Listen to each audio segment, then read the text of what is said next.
medicina así, alternativa, por así decirlo. Entonces, ahorita estoy en esto y en ese tiempo, como de los 2 a los 3 años y medio de Santiago, fue que estuve muy aferrada a que la salida era el tratamiento biomédico y ya. Y dejé mucho a un lado la intervención correcta que debía hacer. Entonces, pero bueno, no miro atrás, sino miro hacia adelante, a que todavía estoy en buen tiempo y que está empezando a dar frutos este cambio de mentalidad que he tenido. Les aviso que ya estamos, estamos en proceso de espera, estoy admitiendo algunos y también ya estamos en Facebook. Sí. ¿Ya? Pero está bien para que la gente vaya entrando, los que quieran entrar y los otros se vayan acomodando. Sí, sí, está bien.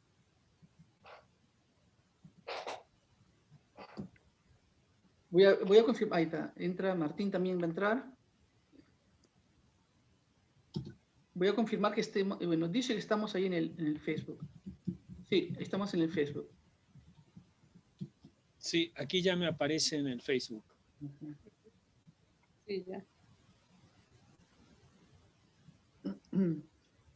Daniel, de repente hoy día tú puedes tomar la lead de co-host, de co-presentador, porque yo no he tocado el tema de drogas y esas cosas. O sea, hice un pequeño intento de 6 meses y nada más. Ah, sí. Usé el fluconazol, que fue lo más fuerte, y tuve resultados adversos, así que ahí nomás lo dejé. Pero todo lo que es tratamiento natural, de gluten free, caseína free y ciertos componentes, ¿no? Conservantes. Sí, hay lo que son las, bueno, vitaminas, suplementos, lo que tienen los probióticos, pues probióticos y todo eso. Lo que tienen los... Sí, son... Probióticos. Sí, yo creo que, y supongo que el señor Daniel también ha pasado por mucho de Sí, todo esto, no sé. sí, yo pasé por todas, los antipsicóticos, psicotrópicos, antihistamínicos es lo que mejor me funcionó, a mí en particular, porque calma mucho la ansiedad sin efectos secundarios y además ayuda con la alergia. Entonces, aprovechamos los dos efectos, el principal y el secundario. Sí, el secundario. Está Así es, eso es lo que mejor me funcionó a mí. Aunque en general... Antihistamínicos de primera generación, los Ajá. más antiguos, porque los actuales ya no producen el efecto Pero somnolencia. ¿como cuál? ¿Como el celestamine o como cuál? No Como recuerdo. actualmente estoy usando hidroxicina y Pero los que usaste al principio. he usado Largactil, por ejemplo. Ese durante mucho tiempo hasta que dejó de hacer efecto. Y tiene la ventaja de que calma la ansiedad sin los problemas de las benzodiazepinas. Yo he notado que las benzodiazepinas en muchos autistas produce el efecto paradojal. Es decir, Sí. los excita increíblemente. Y no solo las Yo hice benzodiazepinas. la prueba de tomarme yo y a mí me tira, me hace dormir inmediatamente. De seda. Sí, inmediatamente. Pero a mi hijo y otros que conozco, no pueden usar benzodiazepinas porque los excita. Sí, sí. Muchas veces hay efectos paradójicos en estos medicamentos. Sí. Bueno, ustedes me avisan cuando empecemos. Sí, no, yo creo que estamos ya más o menos en el momento de comenzar. Ya veo que estamos en el Facebook, ya hay un grupito y y son las 8:08. Bueno, acá son las 8:08. Sí. 8:05, 8:04, 8:05. Sí, 7:06 tengo yo. Vamos a esperar un minuto más y comenzamos. Sí, claro.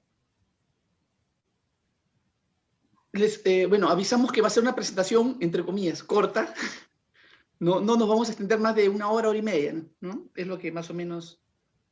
Sí, porque es como una visión general, pues sabes que hay muchísimos psicotrópicos. Y bueno, importante aclarar que solamente vamos a hablar de psicotrópicos porque suplementación hay muchísima que sería otro tema. Pero seguramente saldrán por allí algunas preguntas de otras cosas.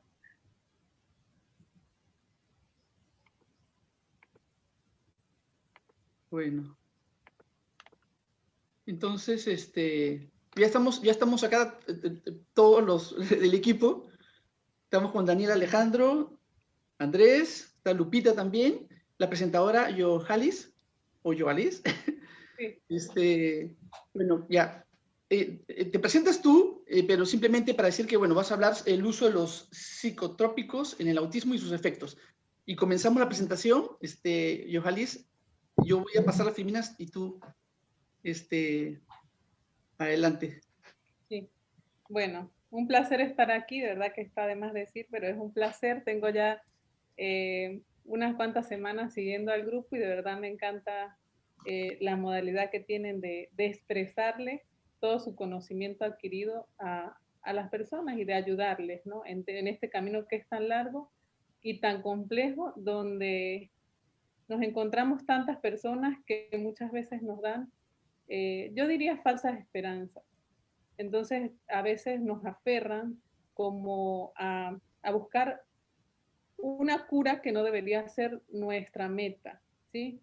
Entonces, pues me alegra de compartir este pequeño conocimiento con ustedes. Es una visión general, voy a tratar de utilizar términos que me puedan entender, porque sé que la mayoría son padres y cualquier duda, pues bueno, al final las resolveremos. Bueno, vamos a hablar del uso de los psicotrópicos en el autismo y cómo influyen estos con los efectos adversos. Yo soy Joalis Rivas, soy médico cirujano, soy venezolana y soy especialista en medicina integrativa, donde se unen la medicina alternativa y la medicina tradicional. Además, Johalis, eres madre de un niño con autismo. No sé si... Además, sí, lo más importante. Sí, mi hijo tiene 4 años y se llama Santiago. Bueno, antes de empezar, Joalis, yo voy a estar atento a los comentarios de Facebook. Si veo algo importante que hace referencia a lo que estás hablando, entonces voy a transferir la pregunta. Sí, está adelante. Muy bien. Okay. Antes de entrar en sí al tema de los psicotrópicos, creo que es muy importante aclarar lo que podríamos llamar comorbilidades, ¿sí? Yo quiero que sepan mi posición, que quizás no es la posición de la ciencia en cuanto a estas comorbilidades. Yo las llamo comorbilidades, ¿sí? No las llamaría un segundo diagnóstico. O sea, no las pondría como un segundo diagnóstico para no confundirnos en cuanto al abordaje que se les va a hacer. Porque muchas veces, por ejemplo, nos dan los diagnósticos psicólogos o neurólogos de autismo, por ejemplo, autismo y el grado de autismo, y nos colocan como segundo diagnóstico déficit de atención e hiperactividad. Entonces yo quiero que sepan que en mi caso pues no estoy de acuerdo, simplemente lo veo como una comorbilidad y como un modo adaptativo que está tomando el niño en respuesta a algo que quiere dar a entender al mundo y que no lo sabe expresar, ¿sí? Entonces no lo llamaría yo como un segundo diagnóstico, sino como una comorbilidad a un mecanismo de adaptación, como ya les dije.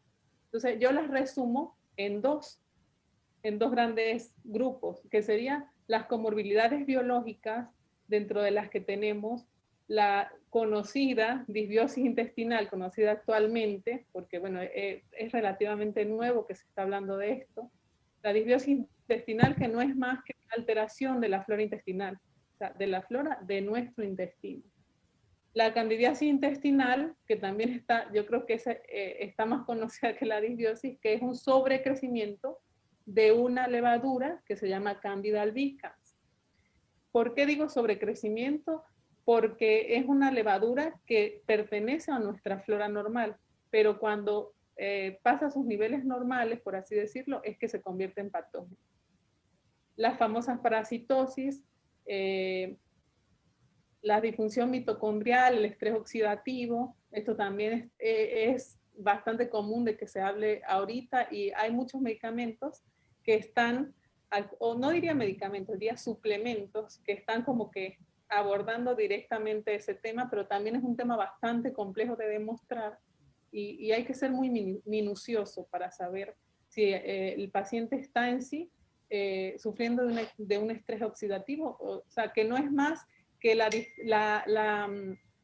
dificultad de nuestro organismo de eliminar radicales libres, ¿sí? Eso es el estrés oxidativo en pocas palabras.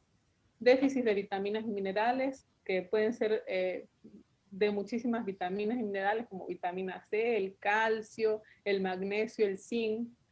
Contaminación con metales pesados, también se habla muchísimo de esto y hay también muchos estudios que están relacionados con esta contaminación de metales pesados, donde se habla principalmente del mercurio, el aluminio, el plomo, el arsénico, entre otros, pero yo diría que el mercurio es el que está más estudiado, por así decirlo, porque incluso hay estudios post-mortem de personas que tuvieron autismo, no que padecieron, que tuvieron la condición de autismo y donde encontraron grandes cantidades de mercurio en su cerebro. Disfunciones enzimáticas, entre estas principalmente disfunciones pancreáticas y que tienen mucho que ver con el mismo problema digestivo. Y problemas hormonales. También se ha asociado al autismo a algunas disrupciones tiroideas y a estrés de la glándula suprarrenal, entre otros. ¿Sí? Esas serían las biológicas. En cuanto a las conductuales neurológicas, las llamaría yo. Tenemos lo que es el déficit de atención, que como les dije muchas veces lo colocan como un segundo diagnóstico, la hiperactividad, la ansiedad, que no es más que también un mecanismo como adaptativo a una necesidad muy urgente. Por ejemplo, en algunos niños se presenta la ansiedad por comer mucho. No sé si han tenido algún caso cercano, pero en el caso de mi hijo fue un problema bastante grave, porque era tanto así como que desayunaba y a la media hora manzana, pasaba media hora más almendras, pasaba media hora más pasitas, pasaba media hora más galletas, y así tal cual.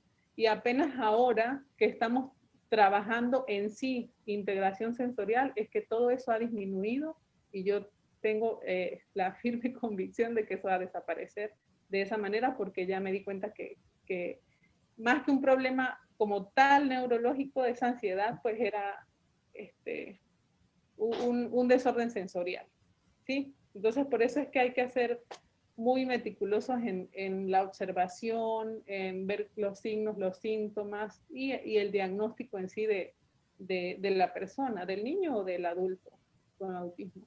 Las obsesiones, que son muy, muy comunes, las obsesiones con algún objeto, las convulsiones, que ya serían más neurológicas, el trastorno de procesamiento sensorial, que trae consigo muchas otras cosas, como la ansiedad, la particularidad por algún tipo de comida, los STEAMs también. Exacto. Los movimientos estereotipados, bueno. Es un tema muy amplio, es un tema aparte, y que bueno, ciertamente pues no es mi especialidad. Lo que sé, como les digo, es porque lo he investigado y porque tengo el caso muy cercano con mi hijo. Y el retraso mental, también muchas veces se habla de presenta autismo severo más retraso mental, como otro diagnóstico, ¿sí? Entonces yo creo que no es más que toda la tormenta de tantos estímulos que obviamente que no te va a permitir aprender. Entonces no puedes colocarlo como otro diagnóstico, a menos que haya algo genético que ya está, que pueda estar ya descifrado a través del laboratorio, estudios genéticos, qué sé yo, que venga asociado y que lo hayan demostrado, como les digo, y que esté asociado a retraso mental. Pero hablar de retraso, de que sea un segundo diagnóstico muy común el retraso mental, yo creo que no. Yo pienso que no. Muchas veces he visto diagnóstico autismo con retraso y otros dicen autismo sin retraso. Entonces yo creo que eso es de verdad que una controversia bastante grande, porque unos van a pensar que sí, otros que no, pero es un tema también muy amplio que quizás pues se hable después, ¿no? Pero yo lo tomo así como una comorbilidad donde muchas veces la raíz del problema es la tormenta de tantos estímulos que no saben organizarse a la entrada del cerebro y que te impiden hacer, no solamente aprender, no solamente te van a impedir aprender, te van a impedir todas las demás cosas, socializar, hablar, mirar.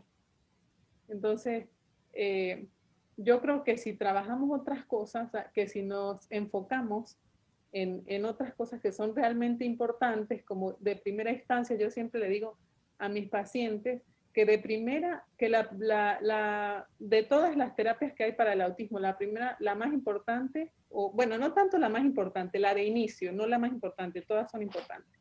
La de inicio debe ser la terapia de integración sensorial.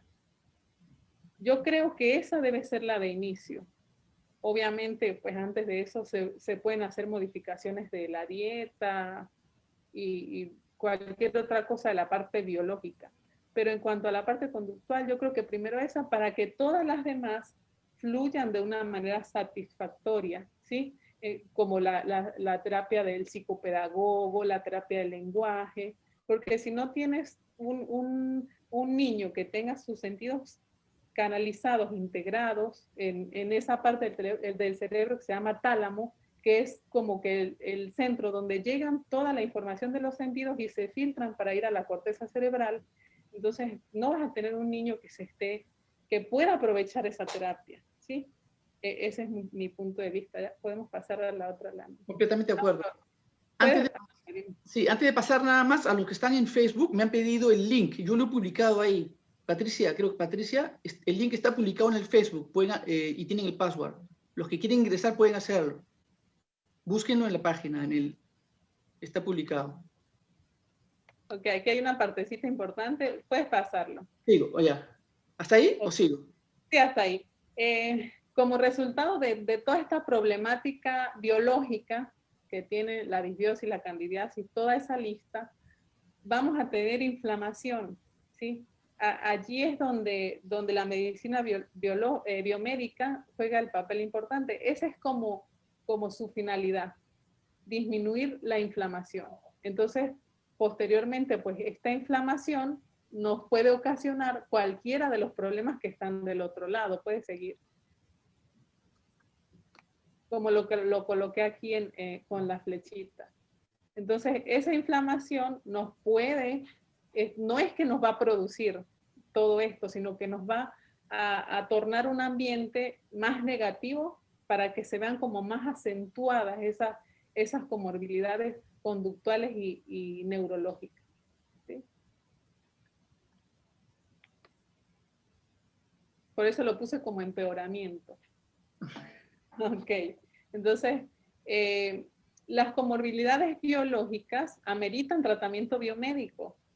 De hacerlo de una manera correcta nos va a propiciar un ambiente desinflamado, que era lo que les decía, para aprovechar así al máximo lo que es la plasticidad cerebral en este momento. Aunque quiero decirles algo, no sé si esto tiene ya varios años hablándose, de que ya la plasticidad cerebral no es solamente de los niños, ¿sí? Ya se ha demostrado a través de estudios que el cerebro, a medida que pasan los años, en realidad no es que se atrofie, de que se pierdan las neuronas, no, eso dependiendo del cuidado que le demos nosotros como personas. Se dice ya demostrado por estudios de que la plasticidad cerebral puede durar toda la vida. Si la sabemos aprovechar, si sabemos cuidar nuestra salud, la salud de nuestro cerebro y estimularla, siempre estar estimulándola. Por eso es que se ve que algunas personas que han sufrido accidentes cerebrovasculares graves, que les causa hemiplegia, que es la parálisis de la mitad del cuerpo, pueden salir adelante y pueden recuperarse con fisioterapia, con buena alimentación, con ejercicio mental, y bueno, entonces eso nos habla de que la plasticidad cerebral no es solamente de los niños. Por eso hay muchos padres que a veces se preocupan porque piensan, ay, ya mi hijo tiene 13 años, ya no puedo hacer nada, ya mi hijo tiene 18 años, 15 años, qué sé yo. Entonces, porque pasaron los 10 años, pueden pensar erradamente de que no hay nada que hacer. Entonces le digo a esos papás que no pierdan la esperanza, porque no es así. Siempre hay mucho por hacer. En cambio, las comorbilidades conductuales ameritan sí o sí, por eso lo coloqué allí, sí o sí, terapia de integración sensorial. Porque primero hay que integrar los sentidos para que venga lo demás, para que venga el aprendizaje, para que venga la atención, para que calme la hiperactividad y muchas otras cosas. Seguimos.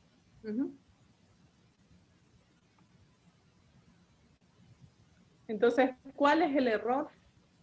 Querer tratar las comorbilidades conductuales con psicotrópicos.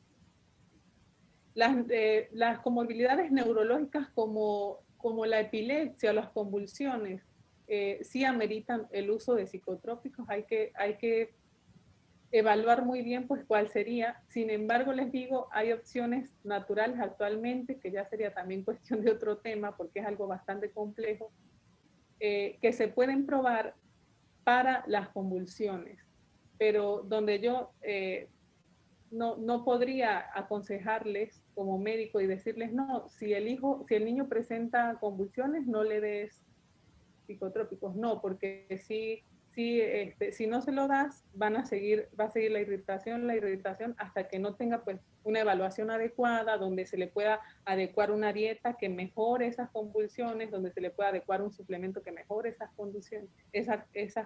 Entonces, pues para eso no se puede retirar así tan a la ligera. No se puede decir, bueno, ya no utilizo más benzodiazepinas o ya no utilizo más antipsicóticos, no se puede tomar tan a la ligera la retirada.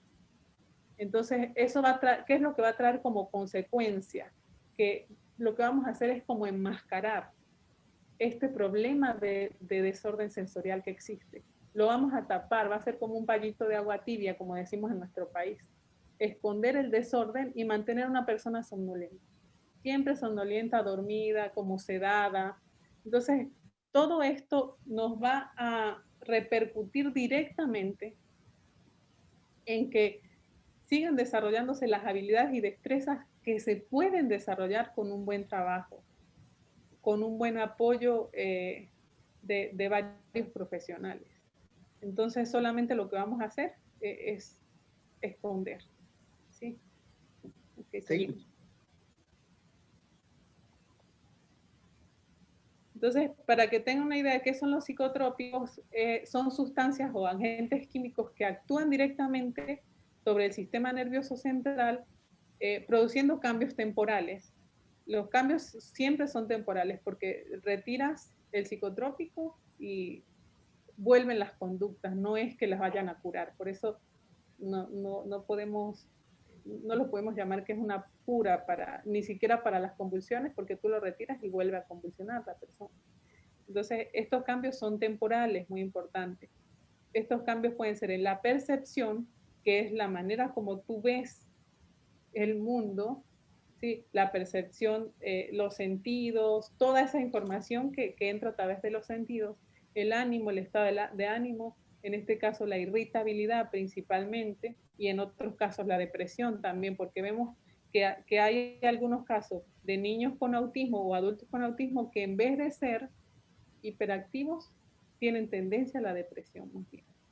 Y el cambio en el estado de conciencia, que es la somnolencia, la sedación, el adormecimiento, y pues también cambios en el comportamiento como la disminución de estereotipias y autoagresiones o agresiones a los demás. Algunas de estas sustancias son drogas recreativas y otras pues son como tal psicofármacos que son utilizados para tratar enfermedades mentales. Alejandro, doctora, quiero comentar algo respecto a lo que acaba de mencionar. Sí, señor, diga.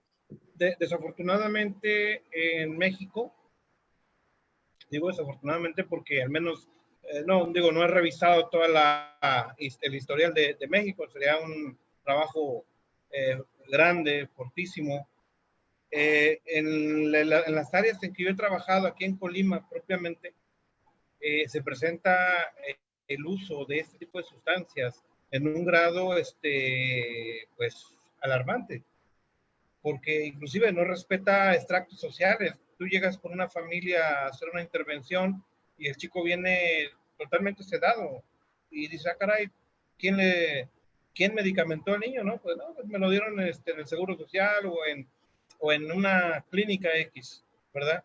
Y lo mismo sucede en un extracto socioeconómico alto, lo mismo, ¿verdad? Aquí hay una falta de responsabilidad por los padres para querer desarrollar otra alternativa, como pueden ser intervenciones de carácter pedagógico, de carácter terapéutico, vale el término, y se van por lo fácil, como lo es la medicamentación, y que lejos de aportar, pues le restan a sus hijos, y con el único fin, yo lo he notado y lo he visto, es de tener el tiempo para hacer vida a ellos, ¿no? Y al chico, pues lo dejan en centros, desafortunadamente, para medio vivir. Como comentario puntual, ¿no? Ojalá que quienes nos estén escuchando, pues tomen conciencia de que no es hacer ese tipo de medicamentación en sus hijos para lograr un cambio. Ya se ha venido diciendo aquí, el cambio lo vamos a hacer a través del amor, a través de intervenciones adecuadas, a través de intervenciones que realmente funcionen, y que la medicamentación, cuando se dé, será para aportar o minimizar situaciones que estén saliéndose de control. Entonces, pues hagamos conciencia, papás, quienes nos vean, quienes estén pendientes de esto, pues tomen conciencia de que no nada más es de dar un medicamento y con eso van a lograr algo. Lo acaba de decir la doctora, en cuanto quiten el medicamento, la conducta, la situación va a volver. Entonces, no se ataca de raíz la situación, problema que ustedes consideren. Yo quiero ratificar, perdón, doctora, ratificar lo que está mencionando Andrés en México. Efectivamente, así es. Y muchas veces esto es propiciado por los mismos psiquiatras. Hay una responsabilidad, Andrés, sí, hay una responsabilidad de parte de la población de automedicarse. Sí, efectivamente. Y hay una total ignorancia por parte de la población de qué significa automedicarse con una aspirina o automedicarse con olanzapina o levitracetam, etcétera, etcétera. Sí. Quiero agregar algo más. Conozco un caso de un niño autista cuyo padre es médico del Seguro Social. El mismo padre, con la ayuda del psiquiatra, propicia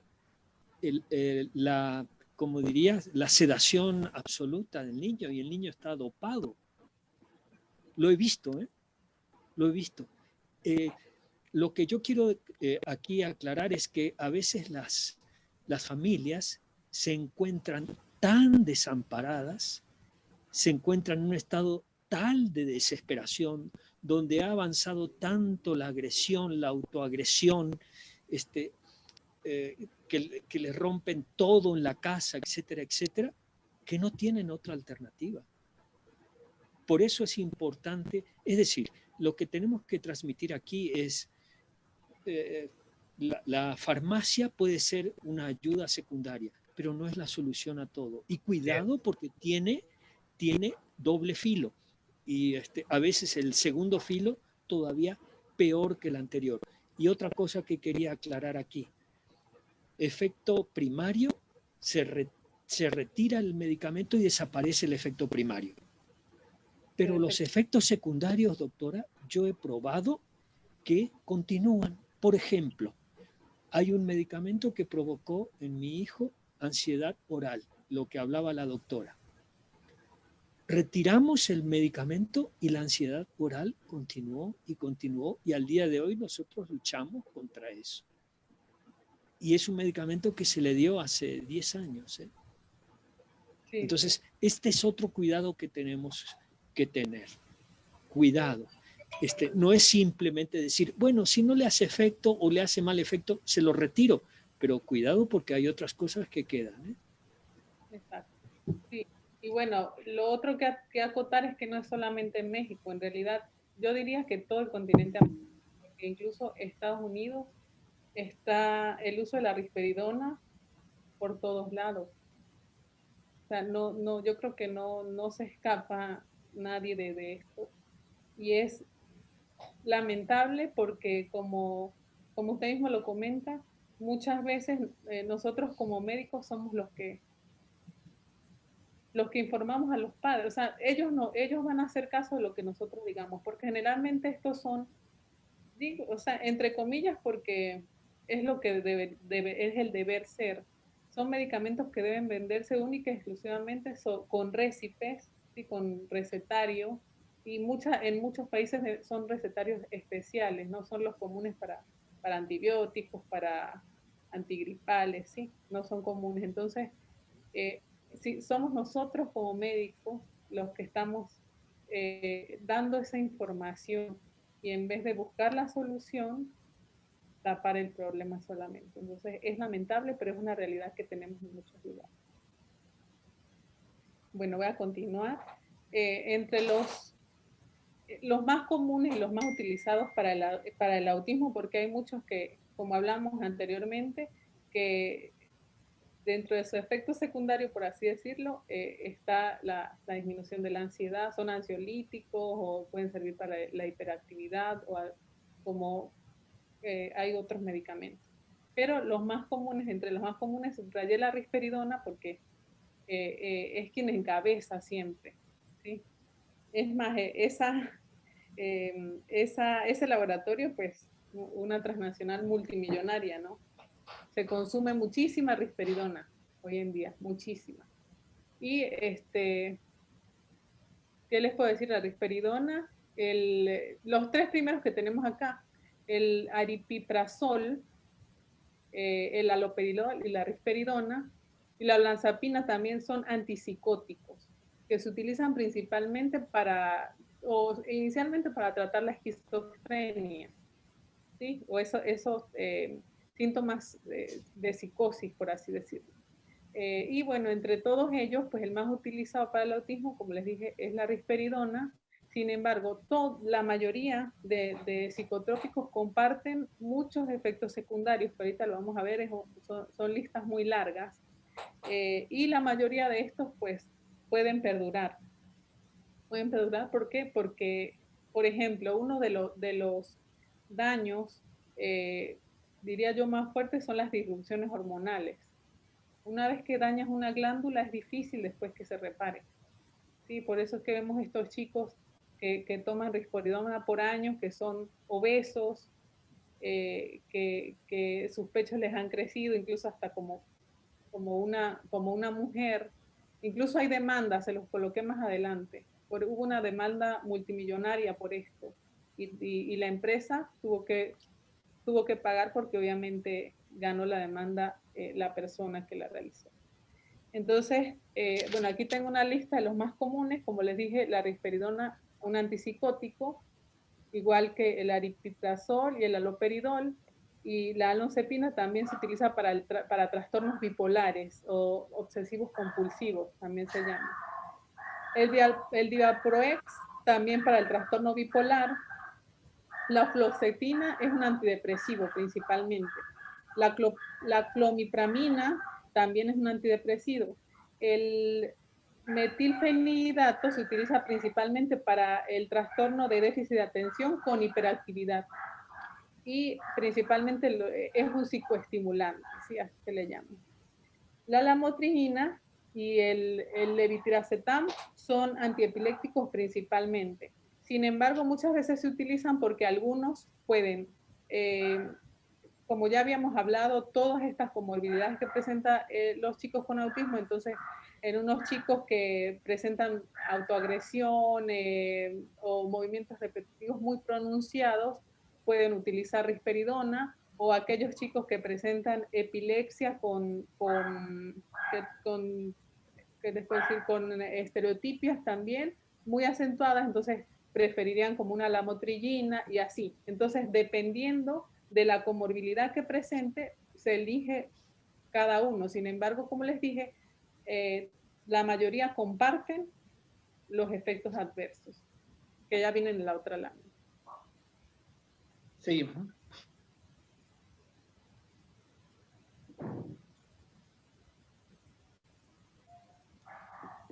Entonces, primero que nada, los efectos adversos en la parte neurológica que tenemos un efecto, se podría decir paradójico, ¿no?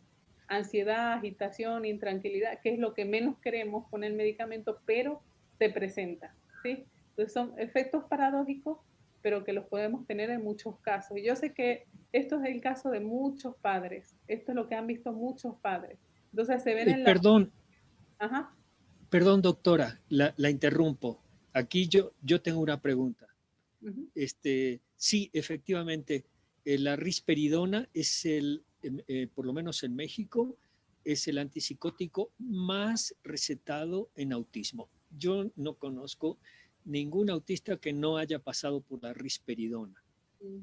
Ahora, si los efectos secundarios son ansiedad, agitación, intranquilidad, ¿cómo el psiquiatra o el neurólogo da esto cuando la mayoría de los autistas tienen este tipo de conductas? O sea, tienen que luchar con el tema de la ansiedad.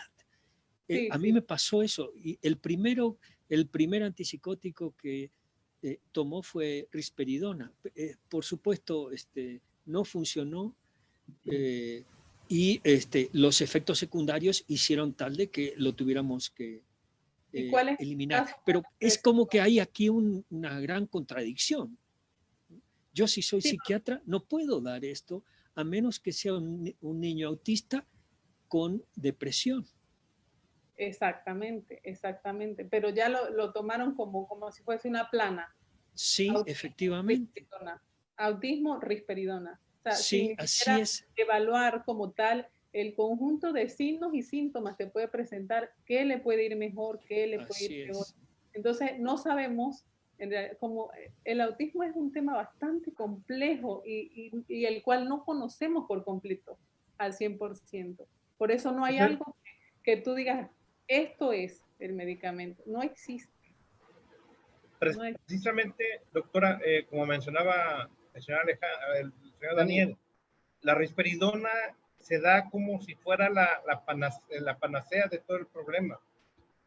Desafortunadamente, tampoco se hace investigación. Ya dan por hecho que ese medicamento es precisamente para dar ese tratamiento, ¿sí? Cuando realmente lo que provoca es todo lo contrario. Y como dice el señor Daniel, más aparte los efectos secundarios que vienen a lesionar lo que se pudiese hacer más adelante ya sin este medicamento. Yo creo que aquí hace falta hacer investigación, hace falta que las organizaciones o las instituciones encargadas de este tema, el sector salud, hubiese un parón, detenernos y ver exactamente con precisión qué está causando este medicamento. Sin embargo, pues es todo un protocolo, ¿verdad?, en el sector salud para lograr al menos que se iniciara con una investigación o un proyecto piloto. Sí, mira, Andrés, yo creo más bien que no falta investigación, sino políticas. Necesitamos políticas de Estado para poder atacar estos problemas que tienen que ver con el dinero, porque simplemente para mí es eso. Y bueno, quiero aclarar algo, sí, para que no se vaya a malentender, ¿no? Estos síntomas que están en el cuadro verde son efectos secundarios que pueden o no ocurrir. Ojo, no siempre ocurren. En muchos podemos hablar de un 50-60% de los chicos se van más hasta la somnolencia y sedación. La risperidona les produce como más somnolencia, los adormece, andan abotagados, dormidos, por así decirlo. Pero estos efectos se pueden presentar en un gran grupo. Entonces, estos efectos, está bien a las personas que les produce estos efectos porque se dan cuenta y lo retiran el medicamento. Ojalá y a todos le pasara para que lo retiren, pero no les pasa a todos. Estos de ansiedad, agitación, intranquilidad no les pasa a todos. Generalmente el efecto es sedante y por eso es que lo mantienen ahí, porque obviamente Yo pienso que ahí hay irresponsabilidad, tanto del médico como del padre. Porque yo veo a mi hijo somnoliento todo el día y ya va, aquí está pasando algo. Yo no quiero a mi hijo así. Yo estoy luchando día y noche por mi hijo como para yo querer verlo acostado en un mueble todo el día. Pero lamentablemente, pues no todos pensamos así. Es lamentable, pero no todos pensamos así. Entonces, bueno, siguiendo con estos síntomas secundarios, estos efectos secundarios, también sueñan más, tienen más sueños, tienen dificultad para dormirse muchas veces y también para permanecer dormidos durante un largo periodo de tiempo. Y la disinencia, incluso hay unos casos clínicos por ahí importantes, si pueden buscar o quieren investigar un poco más en PubMed, pueden revisar sobre los efectos secundarios de la risperidona, que están plasmados, están escritos, están investigados, lo sabemos y la seguimos sabiendo. Tan sencillo como es. Entre los efectos secundarios gastrointestinales, esos que les hablé son los neurológicos. Entre los efectos secundarios gastrointestinales, náuseas, vómitos, estreñimiento, acidez, boca seca porque disminuye la producción de saliva, disminuye la actividad de las glándulas, aumento de la producción, en unos bocas secas, en un aumento de la producción de saliva. Por eso es que les digo, muchos síntomas son como lo contrario, eso depende del niño. Depende del caso, depende de su fisiología, por así decirlo. Aumento del apetito, ese es uno de los más problemáticos y yo creo que lo presentan todos. Ese sí lo presentan todos. Aumento del apetito y eso es en todos los niños que toman risperidona. Y, o sea, ¿cuál es el efecto que tiene el aumento del apetito? La obesidad. La obesidad y la obesidad sí, es un problema también.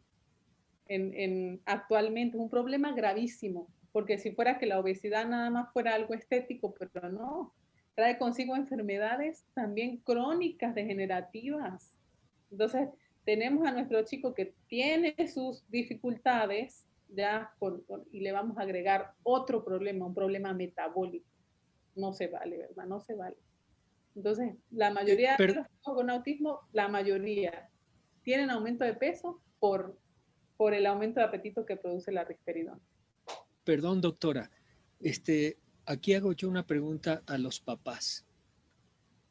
Si el neurólogo o el psiquiatra les da risperidona y les avisa que en el mejor de los casos de estos efectos secundarios, náuseas, vómitos, acidez estomacal, boca seca, aumento de la producción de saliva, ¿cómo el papá se da cuenta que está teniendo náuseas a un niño no hablante? ¿Cómo el niño no hablante le dice, mamá, me siento mal, me duele la panza? No, no lo dice. Entonces, más doble filo. O sea, esto es un tercer filo que aparece en estos medicamentos, usando con niños que tienen problemas comunicativos, porque también puede ser hablante, ¿eh? Pero no comunican. Entonces no son capaces de decir me duele la panza, y el no hablante menos. Me parece una exageración dar este medicamento primero en niños y que tienen dificultades para comunicar. Entonces, por ahí le estamos dando al niño durante años algo que le provoca náuseas y se siente mal. Y entonces, como no lo entienden, se autoagrede. Se frustra, exactamente. Y entonces vamos con el psiquiatra y nos da otro medicamento más para bajar la agresión. Y entramos en un círculo vicioso. Yo pregunto a los papás, ¿cómo nos damos cuenta que tiene el niño náuseas? Un autista, hablante o no hablante, cuando no comunica bien. Es un problema. Sí, bastante. Y, bueno, ojalá y podamos llegar a muchas personas, de verdad que sí es muy importante todo esto. Los problemas hormonales también son un problema bastante frecuente. agrandamiento o secreción de los senos, sea hombre o mujer, retraso del periodo o retiro, disminución en la capacidad sexual, problemas de la visión, dolor en los músculos y en las articulaciones, cambio de coloración en la piel o resequedad en la piel, dificultad para orinar, mareos, inestabilidad, dificultad para mantener el equilibrio, y bueno, pare de contar. Entonces, todos estos efectos adversos los tienen en común muchos psicotrópicos, aunque les coloqué la risperidona porque ya sabemos que es el más común de todos, y hablar de cada uno por separado sería bastante largo y bastante complejo. Entonces, los englobé acá para que puedan más o menos entender. Y sí, es muy importante lo que acaban de decirte, de que cómo nuestro hijo expresa todo esto. Es muy difícil. Y obviamente que la manera de expresarlo no va a ser la verbal, ¿no? Va a ser en cualquier otra cosa, va a estallar en un llanto, o va a tener alguna crisis, una rabieta. Esa va a ser la manera. Hay signos de alarma, los coloqué en rojo, son los siguientes, Alejandro. Ok. Que son estos que están acá en rojo en medio, que si los presenta una persona que esté tomando risperidona, debe acudir inmediatamente a urgencia o llamar a su médico inmediatamente, porque pues los coloqué en rojo porque son signos de alarma. La fiebre, la rigidez muscular, caída súbita, por así decirlo, confusión, latidos muy, muy rápidos del corazón o irregulares, que muchas veces arritmias puede presentar, movimientos raros o incontrolables en la cara o en el cuerpo, sensación de desmayo, convulsiones, que también pueden ocurrir porque puede hacer que se presenten algunos focos irritativos en el cerebro en algunos casos. Son reducidos, pero puede ocurrir. Moverse con mucha lentitud, una somnolencia que esté muy, muy acentuada, o estar dormido por exagerado número de horas, que presente sarpullido, urticaria, comezón en la piel, dificultad para respirar, para tragar, erección dolorosa, que pueda persistir por muchas horas. Entonces, si presentan alguno de estos signos de alarma, es importante que llamen inmediatamente a urgencias, porque, como les digo, son signos de alarma y que seguramente hay que ingresar a esa persona, colocar mucha solución para poder lavar, por así decirlo, para que me entiendan su organismo de este medicamento, y pues poder disminuir los efectos secundarios. Como les digo, los efectos neurológicos son menos comunes porque casi siempre están somnolientos, pero sí se pueden presentar, y en el caso de que los presenten, esos son los padres que han tenido la experiencia de que cuando dicen, me recetaron a tal edad risperidona a mi niño y presentó hiperactividad y lo retiré a la semana. Porque obviamente no es el efecto que estás esperando el efecto contrario, entonces pasa algo y dices, no, esas son las personas que lo retiran. Pero las personas que ven somnoliento a su hijo lo dejan. Porque, ay, está tranquilito, ay, lo ha tranquilizado la risperidona. Ay, ahora sí puedo hacer esto, ahora sí puedo hacer lo otro, porque mi hijo me deja, porque no está a cada rato para allá y para acá, corriendo, qué sé yo. Entonces, ¿qué dicen? Es un medicamento muy bueno, le está haciendo bien, está tranquilo, ¿sí? Entonces, de igual manera, muchas veces en la terapia también, ay, ¿qué le estás dando que está tranquilo? No, le mandaron un medicamento, pero resulta que esa tranquilidad y esa sedación, por así decirlo, no está aprovechando la terapia en realidad al máximo, no la está aprovechando, ¿sí? Lamentablemente. Bueno, seguimos. Aquí le coloqué un artículo de autismo diario para que lo puedan revisar. Le dejé el link para que lo puedan revisar. Hay muchos artículos parecidos muy interesantes, pero para que vean, tercera sentencia condenatoria consecutiva en los Estados Unidos por ocultar efectos adversos del Risperdal, que es la marca comercial de risperidona, la más conocida. Y esto fue en el 2012. Entonces, imagínense, hay muchos hay muchas solicitudes de retiro, de que la FDA retire este medicamento para ser utilizado para el autismo. Cada quien tendrá su hipótesis de por qué no son aceptados. Para no hablar de más, como dicen, ¿no? No es este el tema, pero yo sé que cada quien en su mente se está haciendo la hipótesis de por qué no lo retiran del mercado ya de una vez por todas. Esta no es la única sentencia. Esta no es la única, se los aseguro. Creo que coloqué otra, en la que sigue. Sí. Risperdal, el fármaco por el que Johnson y Johnson, es un artículo, voy a leer la marca porque deberá pagar 8.000 millones a un joven, de dólares a un joven que le crecieron los pechos. Y por el simple hecho de ellos ocultarlo, ya saben que cada cajita de medicamento trae su prospecto adentro y más los psicotrópicos, con una lista bien larga de los efectos adversos. Bueno, los papás que lo han usado saben cómo se usa y bueno, cualquier cantidad de cosas que trae, pero precisamente en el 2009 se dieron cuenta de que en esa lista tan larga que traía el prospecto no estaba que podía ocurrir esto.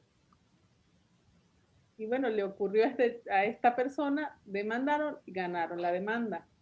Yo creo que ya lo tiene. Ya ahorita, en este año, ya el prospecto dice entre los efectos adversos que puede presentarlo. Pero ya, imagínense todo lo que pagaron, ¿no? Aquí nos podemos dar cuenta de la capacidad de ese laboratorio, la grandeza de ese laboratorio. Y bueno, yo creo que para no decir más, vamos a pasar a la siguiente. Ok. Esto dice Christopher McDougall, creo que se dice así, no sé cómo. Perdón por la lectura, ¿no? Si está mal. Si usted no puede quedarse quieto durante la terapia del lenguaje, está agrediendo a los maestros, no va a ser capaz de tomar ventaja de la intervención. Eso dice él. Él es director de un centro de hospital en Boston, quien ha estudiado el uso de la risperidona en niños y adolescentes y que está de acuerdo con la risperidona. Pero no se está dando cuenta que lo que está haciendo es sedar al niño, es tapar toda esa problemática que puede haber y que al final puede estar muy quieto, puede estar muy tranquilo sentado, pero están realmente aprovechando la terapia. Eso es lo que podemos cuestionar, ¿no? ¿Está realmente recibiendo el aporte de esa terapia? Yo lo dudo. Me quedan muchas dudas con respecto a eso. Entonces, por pensamientos como este, también todavía existe. Todavía existe. Yo creo que no pasarán muchos años para que lo retiren del mercado. Perdón, doctora. Una mamá nos consultó en una de las sesiones si era correcto que en la terapia a su niño se lo amarraran con una bufanda que le pedían a la mamá que trajera. Esto es similar.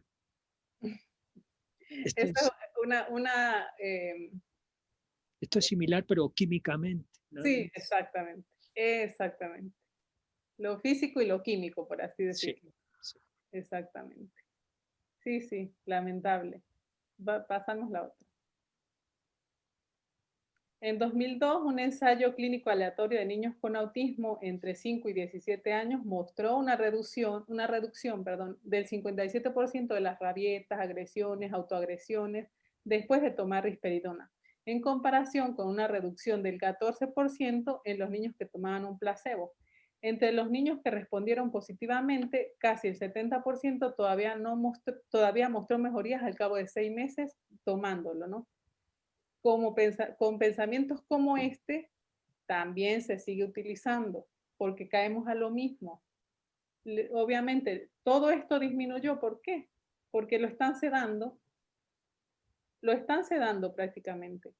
Y obviamente que el efecto de la sedación va a ser un niño tranquilo, un niño que no presente. Y fíjense lo importante, ¿no? Era un 57%. Prácticamente la mitad, nada más. prácticamente, ¿no? ¿Y qué pasó con los otros? Pasó el efecto paradójico, estuvieron irritables, estuvieron hiperactivos, sin sueño. Entonces, por pensamientos como este y como el anterior que les leí, seguimos usando el risperidol. Vamos con el siguiente. Ajá. Quería, ya casi estoy terminando, ¿sí? Quería hablar algo importante, ¿no? Con respecto al consumo de azúcar, porque me pareció bastante interesante, o sea, me parece que es un tema bastante interesante y que muchas veces ignoramos. También tiene mucho que ver con la alteración del medio interno, por así decirlo. Y que yo pienso que anteriormente pues no había tanto consumo de azúcar como ahora. O por decir así, la que consumíamos en realidad era la fructosa que está en las frutas, que no eran frutas modificadas genéticamente. Entonces es bastante diferente, ¿no? Ese caso. Entonces, la OMS recomienda una ingesta reducida de azúcares libres a lo largo de toda la vida.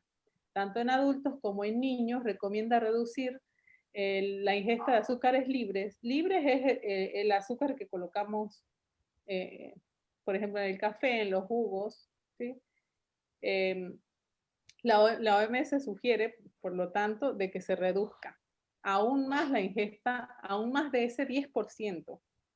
Entonces, señala obviamente que el excesivo consumo puede generar problemas dentales, de caries, y sin embargo, pues también los adultos estamos expuestos a todo este tipo de problemas. Por otra parte, se señala que la cantidad de azúcar en los alimentos procesados es extremadamente alta. Por ejemplo, una leche saborizada puede tener 57,8 gramos de azúcar. Si de golosinas hablamos, 2 barras pequeñas de chocolate contienen 13,4 gramos de azúcar, mientras que 4 galletas con chispas de chocolate equivalen a 34 gramos de azúcar. No alcanzo a leer, ya les voy a leer la parte de abajo. Estas cifras dependen del tamaño, presentación y la marca. Exacto, depende. Entonces, ¿cuánto debería ser según la recomendación? En total, en las 24 horas, no podríamos excedernos de 25 gramos o de 20 a 25 gramos. Entonces, imagínate, si solamente una leche saborizada tiene 57,8, bueno, eso estoy hablando en el caso de niños, no deberían excederse 25 gramos. Y si la leche saborizada de chocolate trae 57,8 y la metemos en la lonchera para que el niño lleve a la escuela, ya, imagínate, ya se está tomando el doble solamente en una leche. Entonces, esta cantidad excesiva de carbohidratos en nuestro organismo nos daña el medio interno. Y aunque actualmente hay mucha controversia con esto, que se dice que supuestamente, ¿no? Ya se demostró de que el azúcar no causa hiperactividad en los niños, yo sigo pensando que sí, porque yo lo he visto. O sea, lo he experimentado, por así decirlo, ¿no? Han sido experimentos suaves, ¿no? Inocuos, que no causan gran... Pero lo he experimentado. Creo que en la década de los 60 fue que Feingold ideó una dieta para la hiperactividad libre de azúcares libres, sin azúcares libres y sin colorantes y sin conservantes. Y según un estudio que él hizo, pero fue pequeño, por eso es que no se lo tomaba en cuenta, esta dieta disminuyó la hiperactividad en un grado importante en estos chicos que hicieron esta dieta. Entonces se habla mucho de la dieta Feingold por en honor a él, que es libre, sin embargo, como les digo, actualmente, pero yo creo que todo es cuestión de industrialización, de comercio y de todo esto, que actualmente se dice que no, que el azúcar no tiene nada que ver con la hiperactividad. Pero yo creo que muchos padres, no solamente yo, lo hemos experimentado. Vamos con la siguiente. Doctora Yoralis, quiero comentar algo aquí. Yo creo que también es una falta de información, muy independientemente que ahorita estamos en una sociedad permeada por un bombardeo intenso de información. que falta cultura, una cultura de síntesis, una cultura reflexiva que nos permita a los papás lograr atender precisamente esta información puntual que tal vez vengan algunos productos o tal vez no, para poder otorgarle a nuestros hijos una alimentación adecuada. Desafortunadamente, hacerlo implica salir de zonas de confort. Desafortunadamente, llevar a cabo ese análisis conlleva un esfuerzo más del que ya tienen. Y a eso le añadimos cuestiones económicas en donde pues, es lo que hay, es lo que te puedo dar, pues esta situación se va agravando. Yo creo que es una cuestión de cultura, de información, de educación, que sí es cierto, los médicos es un negociazo, los psiquiatras y los laboratorios que elaboran estos medicamentos, estos azúcares para resolver o palir de manera como placebo la alimentación de una población, de una sociedad con esa necesidad de alimentarse, que dejan de lado totalmente en un estado de indefensión a nuestros chicos con autismo. Definitivamente no hay algo que nos ayude a minimizar los efectos de estos alimentos, de estos medicamentos. Tenemos que recurrir a personas que hacen alimentos naturales, a quienes realmente los papás estén interesados en hacerlo, a buscar alimentos orgánicos que en determinado momento aporten a la calidad de alimentación y a la calidad de vida. Creo que nos falta mucho a nivel internacional, porque pues se va leyendo, ¿no?, la información y realmente lo único que hacen es pintarla muy bonito. No lo digo por usted, lo digo por lo que yo he sabido, por lo que he investigado y por lo que hemos visto como equipo, que a la gente se le hace muy fácil decir, es lo que hay. Cuando tienen la oportunidad de comprar y cuando no, pues es lo que hay porque no alcanza para más, ¿verdad?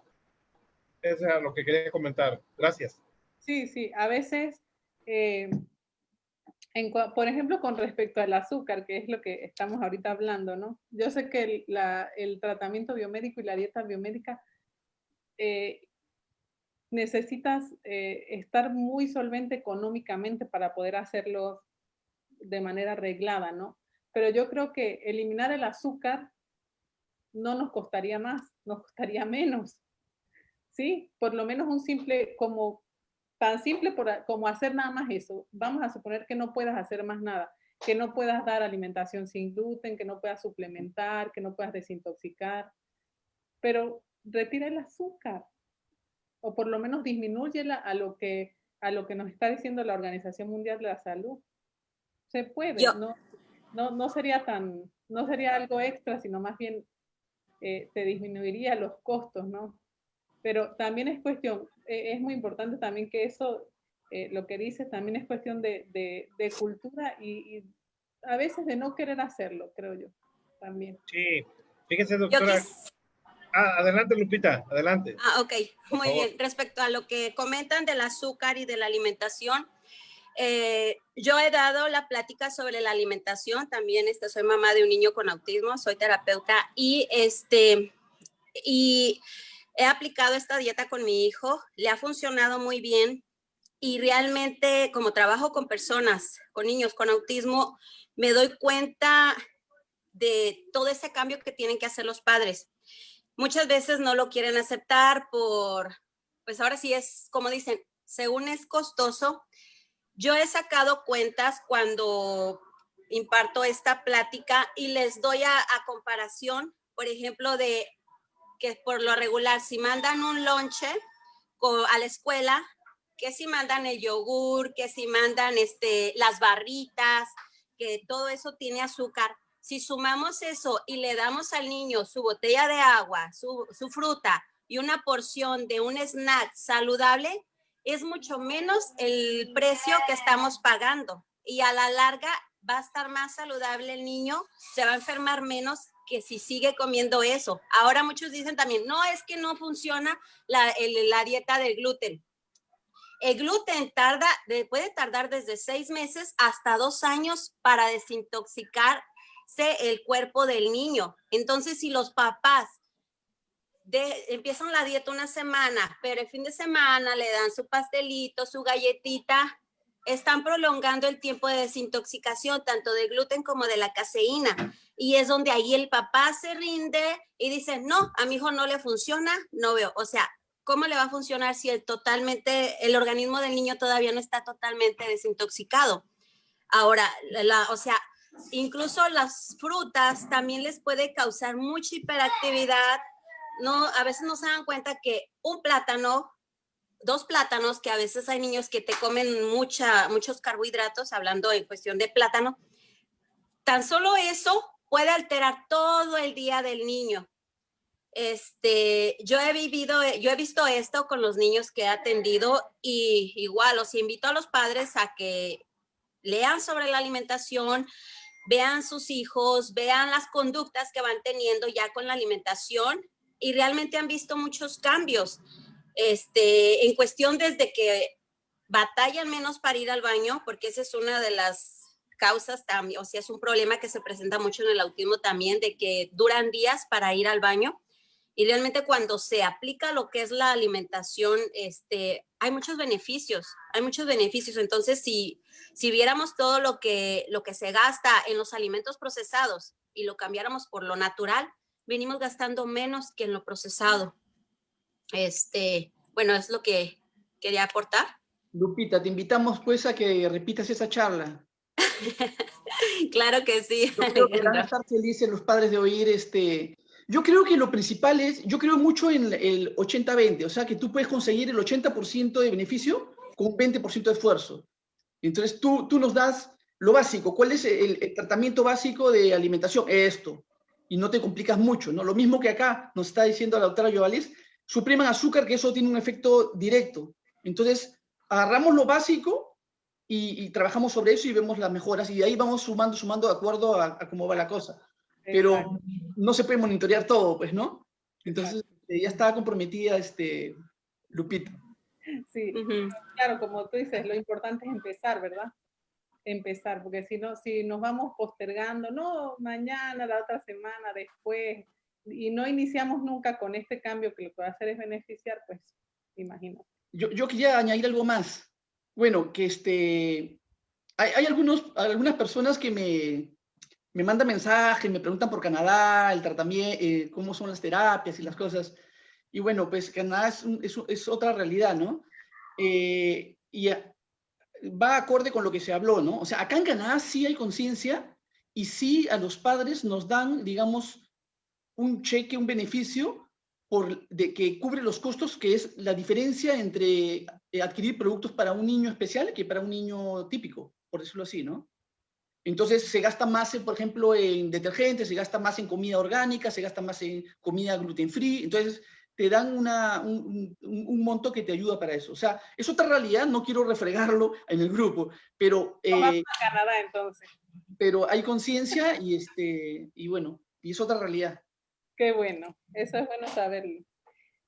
Bueno, entonces, continuando, estas son las razones, las pequeñas razones de por qué no consumir azúcar añadida, ¿sí? Aumenta el colesterol, los triglicéridos, produce déficit de vitaminas, puede ocasionar enfermedades metabólicas y degenerativas, perdón, como la diabetes, como la hipertensión arterial, produce obesidad, puede producir hiperactividad, ansiedad, depresión, falta de concentración, dificultad para dormir, y bueno, muchas otras. Entonces, como les decía, todo esto nos va a alterar nuestro medio interno. Si nuestro medio interno está alterado, hay inflamación. Si hay inflamación, disminuye la posibilidad de aprovechamiento de la plasticidad cerebral y todo sigue retrocediendo o estancándose. Entonces es un conjunto de cosas simples, cambios simples que tenemos que hacer poco a poco, progresivamente, a medida que podamos y vayamos viendo los resultados y que nos van a ayudar muchísimo a aprovechar la terapia y aprovechar muchísimas cosas.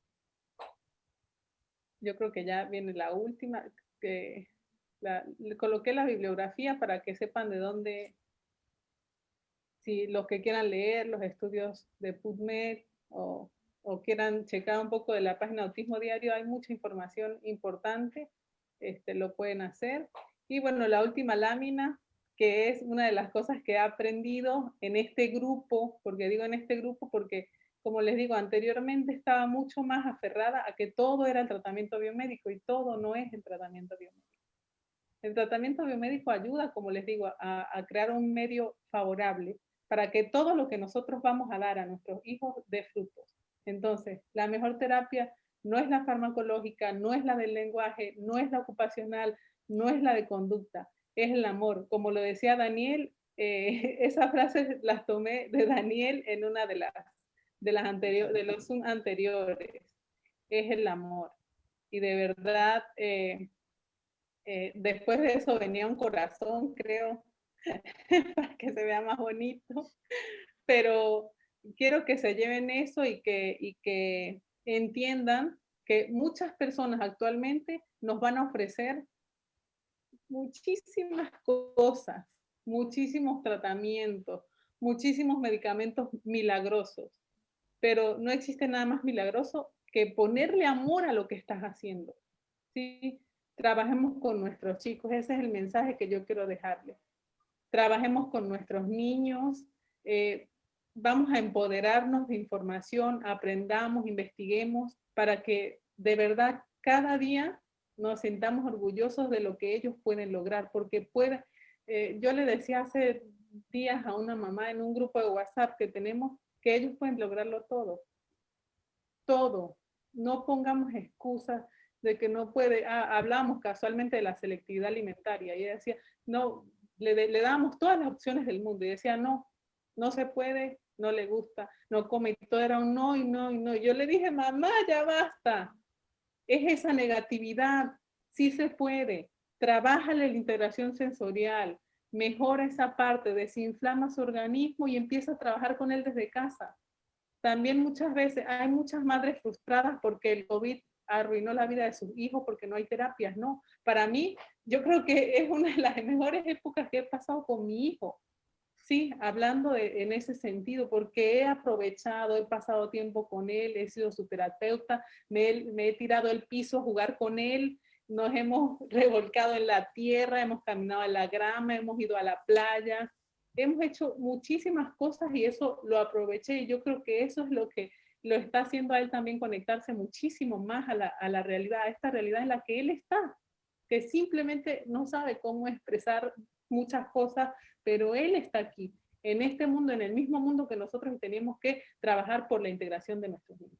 Ese es mi mensaje de todo corazón, de verdad que estoy súper agradecida de que me hayan permitido estar aquí con ustedes, estoy a la orden para cualquier tema que quieran hablar, lo sigo, Autismo 360, lo sigo, siempre estoy siguiéndolos, los estoy escuchando mientras hago deberes en casa, mientras trabajo, mientras hago cualquier cosa, los estoy escuchando.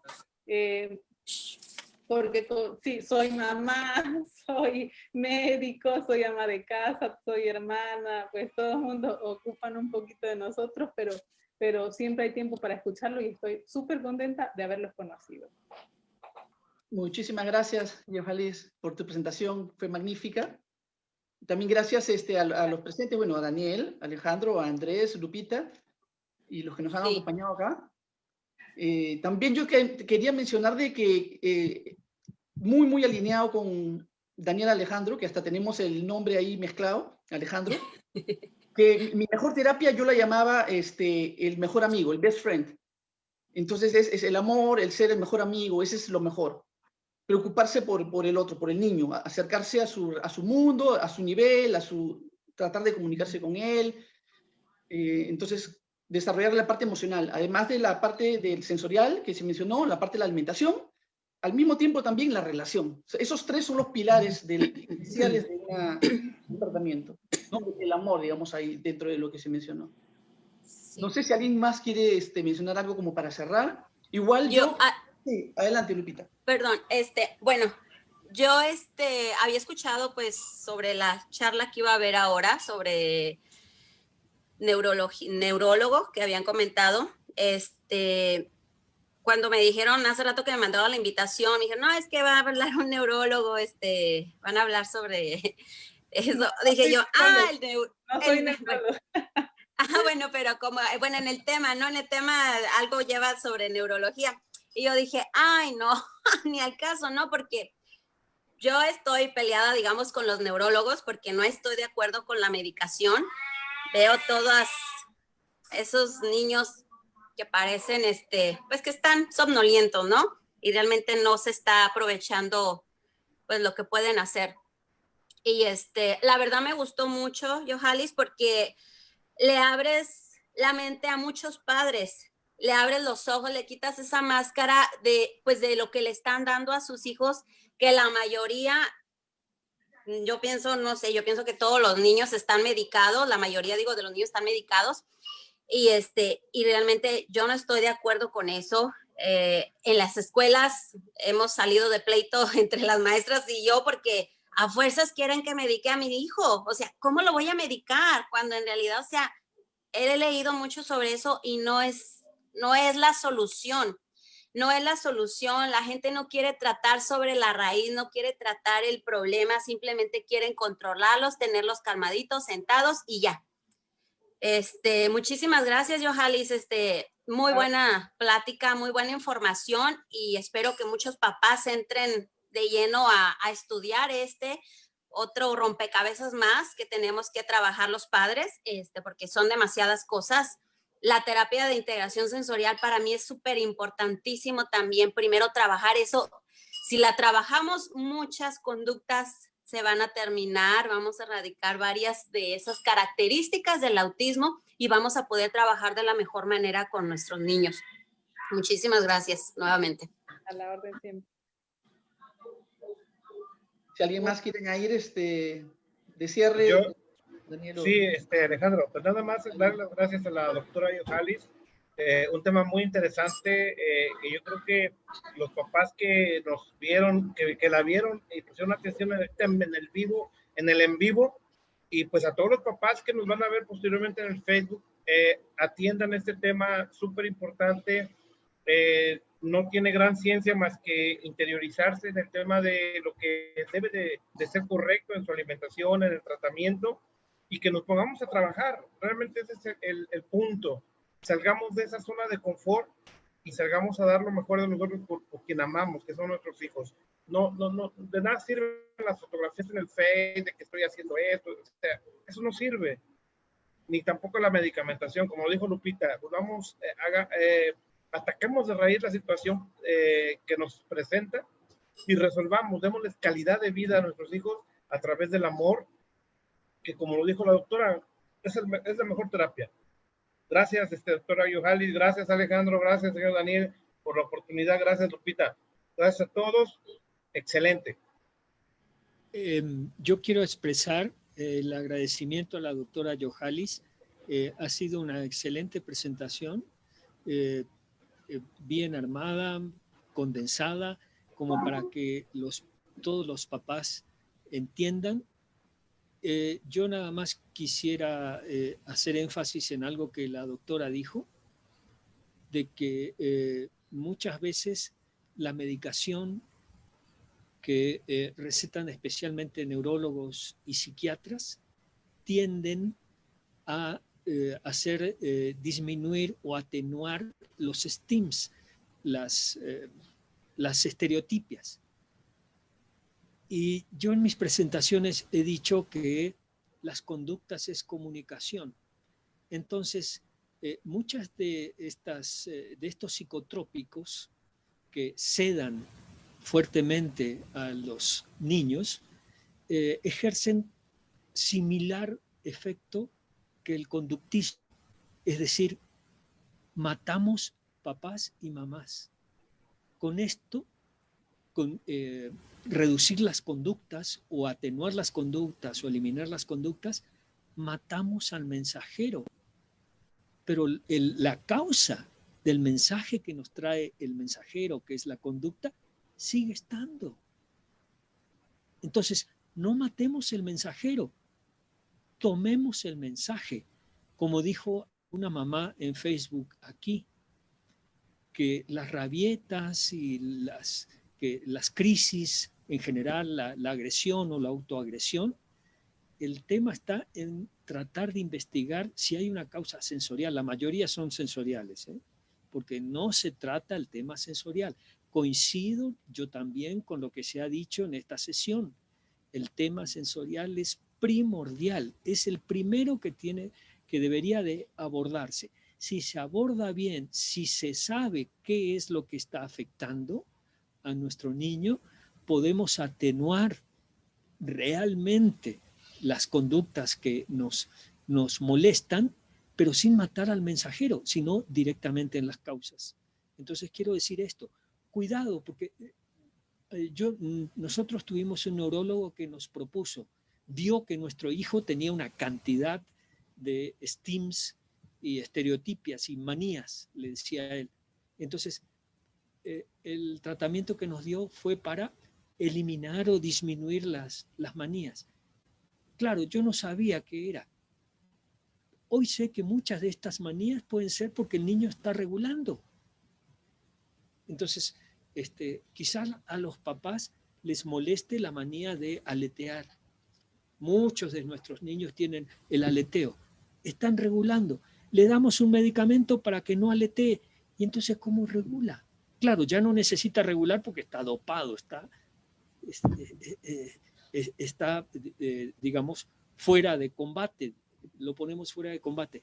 Entonces, a las mamás y a los papás, cuidado con estos medicamentos. No digo que no se deban usar, hay ocasiones donde es necesario usar, pero cuidado con el abuso y tener mucha observación sobre el niño para ver qué efecto se está produciendo, porque por ahí el efecto peor o el efecto mayor es el secundario y no el...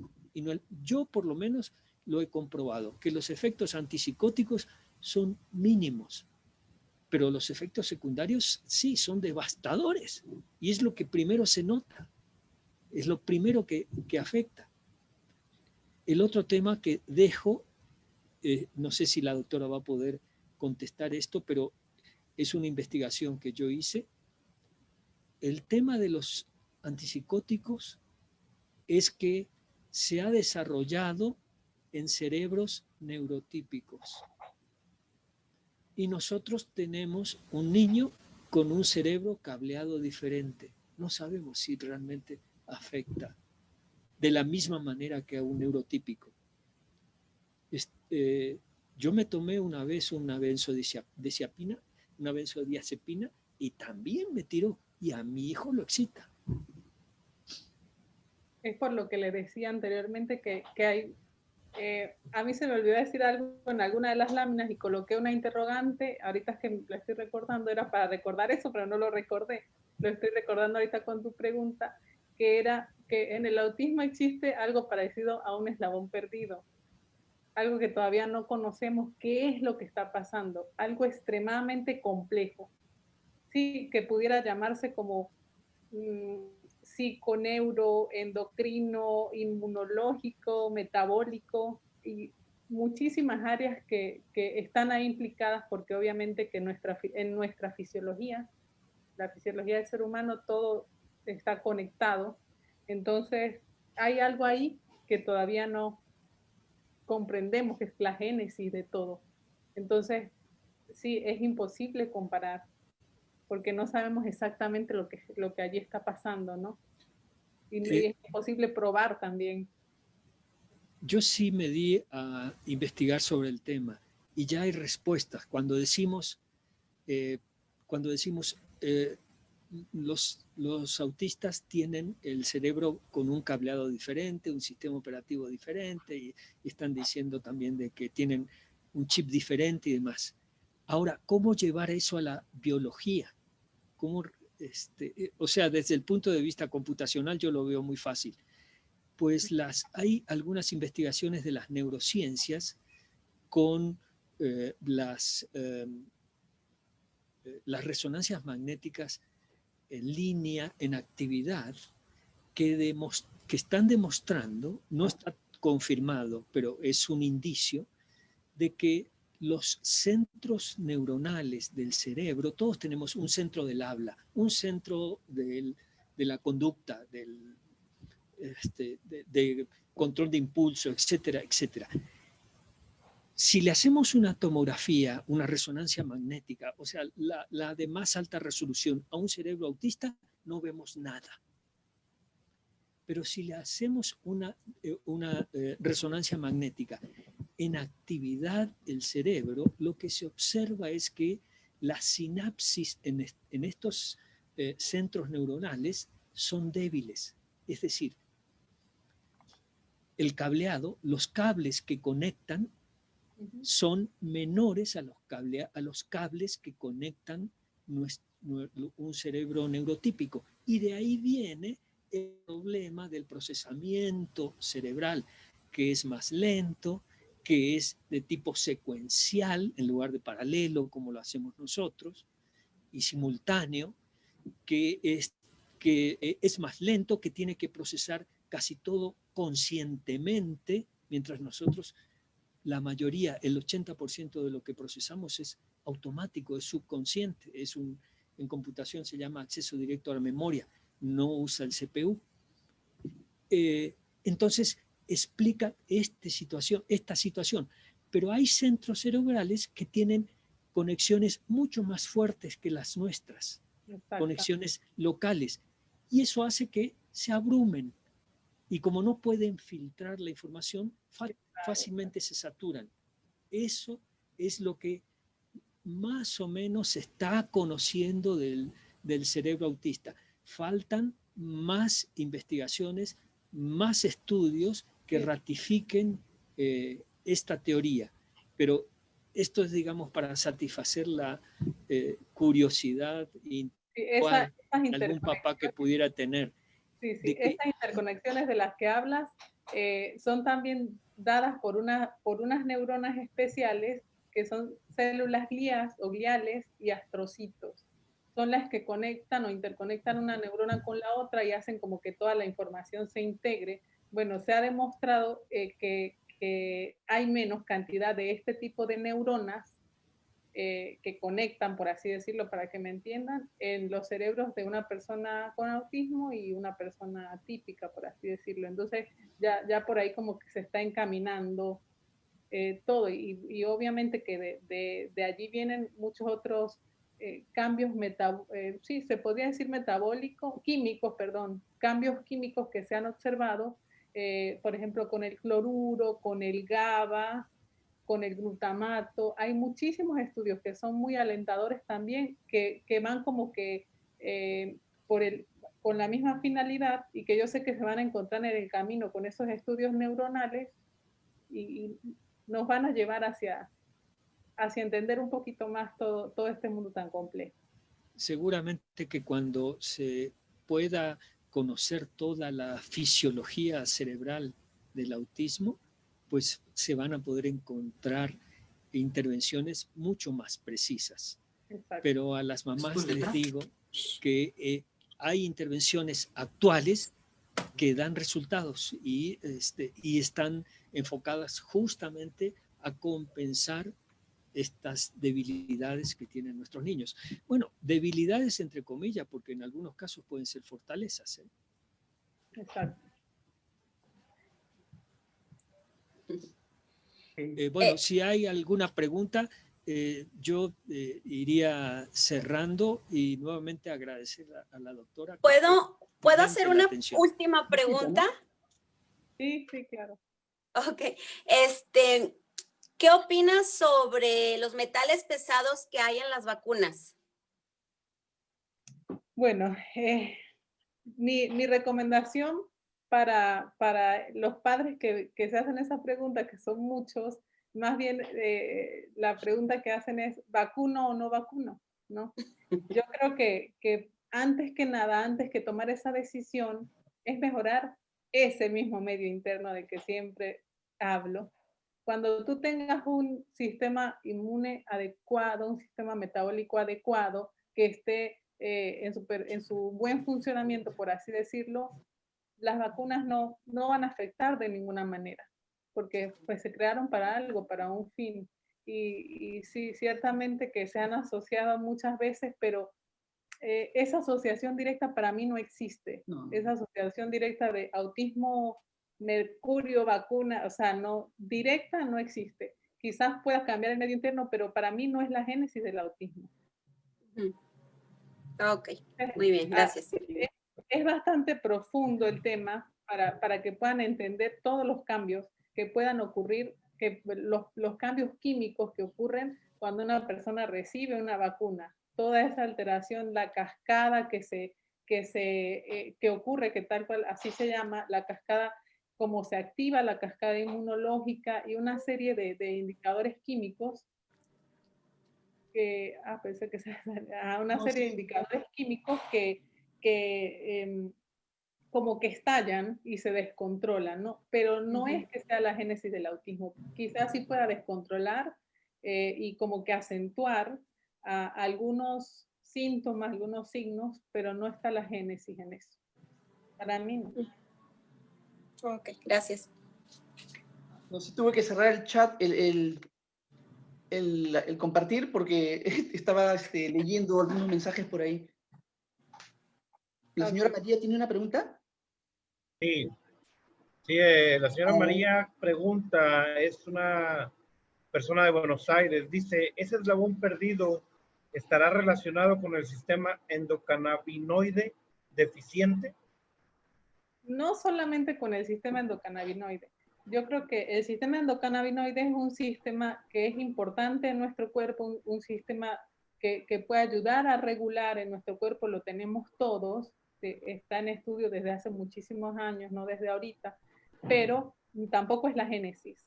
La deficiencia del sistema endocannabinoide no es la génesis, porque, o sea, la génesis, quiero decir el inicio, para los que no me puedan entender, no es el inicio del autismo. ¿Por qué? Porque si fuese así, entonces le daríamos aceite de cannabis a todos los niños y se les quitaría el autismo. Bueno, pues ahí está la respuesta, señora María. Gracias. Ok, yo creo que cerramos acá. De nuevo, bueno, gracias a todos. Y a los que nos están viendo por Facebook, que no son parte del equipo, no son miembros de la familia, los invitamos a unirse a Autismo 360. Los esperamos pues hasta la próxima, el próximo sábado. Cualquier duda que quede en el Facebook, en los comentarios, se pueden resolver luego. Y estas charlas van a quedar, bueno, están grabadas en el Facebook y van a pasar también al canal de YouTube de Autismo 360. Así que nos pueden seguir en ambos lados, en ambos sitios. Bueno, muchísimas gracias a todos. Un placer. Gracias. Buenas noches para todos.